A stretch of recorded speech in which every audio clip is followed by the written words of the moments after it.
ఇక్కడ ఎన్టీఆర్ అన్నకు వస్తాడో లేదో కూడా తెలియదు ఆయనకి. జనాలు ఎందుకు అడుగుతున్నారు రమ్మని?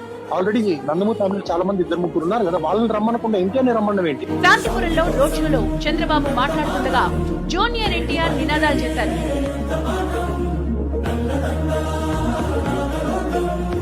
ఏపీలో ఎక్కడ చంద్రబాబు లోకేష్ లు సభలు పెట్టినా అక్కడ ఖచ్చితంగా జూనియర్ ఎన్టీఆర్ ఫోటోలు ప్రదర్శించడం, జై ఎన్టీఆర్ అంటూ నినదించడం జరుగుతూనే ఉంది.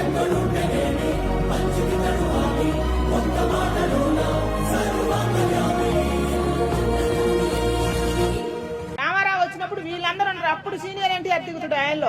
నా కట్ట కాలేంత వరకు, నాలో ప్రాణం ఉండేంత వరకు, తెలుగు జాతి బ్రతుకున్నంత వరకు, తెలుగుదేశం పార్టీ బ్రతుకున్నంత వరకు తెలుగుదేశం పార్టీతోనే ఉంటాను. పార్టీకి ఎప్పుడు నా అవసరం ఏ రూపంలో కావాల్సి వచ్చినా కూడా నేను ఆ బాధ్యతని మనందరి పార్టీ వైపు తప్పకుండా నేను తీరుస్తానని మీ అందరికీ మనం చేస్తాను.